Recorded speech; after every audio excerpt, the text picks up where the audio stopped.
In the opening scene of the film, we see a young girl waking up and telling his brother that she wants to retrieve his toy boat from the pool.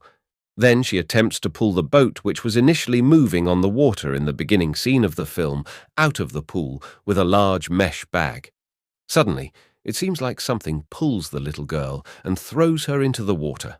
The pool lights flicker on and off, and suddenly, the toy boat emerged from the bottom of the pool, floated on the surface of the water, and moved towards the little girl. And as she wants to take it, something pulls her down and she drowns. It appears that several years have passed, and the previous family that lived in this house is gone. A new family moves in and wants to rent the place for a reasonable price, they searching for a good place. Later on, the father of the family finds a baseball in the pool. He reaches for it, but suddenly it is dragged into the water. He sees his own dream in the water, and then he dreamt that he was feeling better and had returned to his own world, which meant he was back to playing baseball. After coming out of the water, his family gets concerned about him. Then he goes with his wife to see a doctor due to his multiple sclerosis conditions, and the doctor advises him not to engage in strenuous activities and suggests walking and aquatic therapy. She also added that due to the critical conditions, Ray will have to spend some time in a wheelchair. Meanwhile, the former baseball player, in hopes that the swimming pool in the house could serve as aquatic therapy for him, he suggested to his wife that we are going to a house that has a large swimming pool in its yard, so that he could go to the pool every day and maybe feel better with hydrotherapy. Then they decide to move to that house. In the next scene, they are emptying and cleaning the pool. Suddenly, as the father was talking to his daughter, he accidentally injures his hand inside the pool. It looks like something sharp, in a mischievous way, hurt him, and his hand gets severely wounded, and at the same time, black water rises from the drain, partially filling the pool. They report the incident to a well and sewage specialist, who explains that their pool is connected to a spring, which is great because spring water works miracles. If you enjoy our content, please support us by subscribing or liking, so we can recap more films for you. Then, the whole family, play in the pool together, having a great time and creating happy memories as a family. But after a few hours, Eve, tired of working on her laptop, decides to take a midnight dip in the pool.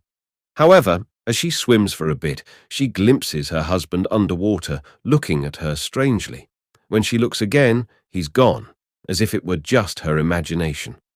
At the same time, the pool lights start flickering on and off, and she quickly gets out of the pool. That's why they say it's not a good idea to swim in the pool at night. I mean, seriously, why would I risk it? Eve immediately enters the house and finds the kids asleep. When she enters her own bedroom, she notices the television is on, but her husband is fast asleep. A little while later, as he wakes up, she asks him if he was by the pool a few minutes ago, but her husband replies, "No, apparently I was knocked out cold here by exhaustion, and I just woke up when you came." The toy boat seen at the beginning of the film moves on the water again, catching the attention of the family cat. God knows what trouble has befallen the poor cat, as the next day everyone is searching for Cider, the cat, and the collar around its neck is found in the pool with no trace of the cat itself. In the next scene, Waller wants to check his hand injury and is amazed to find no sign of any wound, as if it has disappeared. You see, it's like everything is eerie and devilish about this pool. Suddenly, Eve dreams that she's drowning in the pool, but wakes up to find her husband missing by her side and sees him swimming from the window. The next day, she takes Ray back for further testing after a while, and upon preliminary results, the doctor realizes a rapid improvement has occurred for him, and the illness is about to get better. They become hopeful and continue with the aquatic therapy in the pool and changes in Ray's diet. In the next scene, Ray hands his son a coin until he can reach the bottom of the pool and find it for him, and tells him, "Promise me to only swim in the shallow end of the pool." Then Elliot sticks the coin to his doll's body, and when he gets into the water, he sees someone quickly tossing the coin into the water. He emerges from the water and thinks it's his father's doing, but no one is around. He collects all the coins and feels like his father is watching him. While in the water, then he hears someone saying, "Help me. I'm looking for my mum." Elliot asks for the person's name, and she responds, "Rebecca Summers." As Elliot moves towards the voice, a terrifying creature with wrinkled hands and long hair grabs the boy's hand. He, terrified, and runs away. Elliot escapes from the pool and runs to his mother and tells her what happened, but when she inspects the pool, she sees no one there. Elliot, along with his parents, goes to baseball practice. Ray tests his luck by hitting a superb shot, indicating a complete recovery. It seems like the water is magical inside the pool and has completely healed Ray. Ray and Eve are invited to a party, leaving the kids alone at home. Later, Lizzie, the family's daughter, tells her brother Elliot that someone is coming over to practice swimming with him. Elliot is threatened by his sister that she will throw the washing machine pills into the fish tank if he tells their mum. Man, what a situation. Why does sisters always want trouble and being a bully for their younger brothers? That's not fair. The person Lizzie is bringing over for swimming practice is no one but her boyfriend. They start playing in the water, and as part of the game, they played blindfolded game, and Lizzie's boyfriend intentionally pushed himself out of the water, and at that moment, evil spirits in the pool switch places, so Lizzie plays with the evil spirits instead of her boyfriend.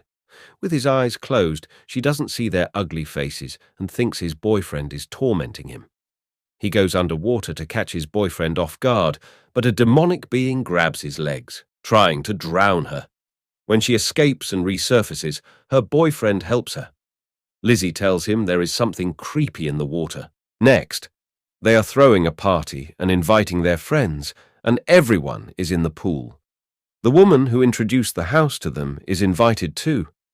She then reveals an incident that happened to the residents of this house in the past, unveiling a curtain that a girl had drowned in this pool, apparently named Rebecca, and says, "I didn't tell you this because I saw how excited you were about this house, and I didn't want to spoil the mood. Everything seems very creepy. Damn you, woman, for ruining this family with your own hands. From me, you will always hear, never enter such houses with horrifying pasts. Always ask questions from old neighbors, the past residents of the house you're about to enter." At the same time, Ray is playing a silly game in the pool with the kids. They put the kids on their shoulders and let them throw each other down in this state. Suddenly, black water from the pool shaft enters Ray's nose and body while Ray is completely submerged, appearing to possess him. A cursed boat is also seen at that moment, pulling the boy forcefully down, to the extent that both himself and the boy riding on Ray's shoulders start drowning. The boy's father saves the boy, but Ray comes out while he was drowning. Ray's friend, who was a baseball coach, doesn't like this and tells Eve to tell him not to come for baseball practice anymore. Eve decides to leave the sinister house with the kids, but Ray objects, saying, "I'm getting treated. Where should we go? Why do we have to leave?" But Eve insists, "You were drowning today. We have to get out of here." As if experiencing a nervous breakdown, Ray feels suffocated and scares everyone. However, after feeling better, they decide not to leave the house. Eve is intrigued by the bizarre and terrifying events that have occurred to them in this creepy house. She starts researching the name Rebecca Summers and finds the Summers family's house location. Opening up to Rebecca's mother, Eve asks about what happened to their daughter, why she drowned, and what transpired. Eve brings up the questions about their previous house and the pool in it. Rebecca's mother reveals that the pool somehow helped her in a way, and his son's illness heals by the water, but there is something sinister lurking within the water. She explains that certain waters possess magical properties and were worshipped for fulfilling the deepest desires of humans, but required sacrifices. She confesses that their daughter fell victim to it. What an evil mother! You were the devil's right hand and a fool. Eve reveals that Rebecca is seeking her help and asks how to end this cycle forever. However, in a sudden turn of events, Rebecca's mother's demeanor changes. Black tears streamed from her eyes, and it seems to have taken control of her. She reassures Eve and says, "Don't worry, the water will go back to sleep. It will claim another family that has a new desire." Rebecca runs away out of fear for her life. Ray gets sucked back into the shower by that same creepy black water, but this time something seems different. Then Elliot hears a cat's meow and thinks it's Cider, their lost cat. He goes by the pool to find him, but suddenly he sees a demonic creature and gets thrown into the water. His mother tells Lizzie to call for help and jumps into the pool to save her son. Lizzie falls to the ground, cuts her hand on a broken glass, and gets injured. Just as she is about to make the call, her possessed father stops her. He behaved badly towards Lizzie, and when he was dragging her by force, he roughly pulled her hair. At the same time, Eve feels like she's gone into a vast ocean with deep water.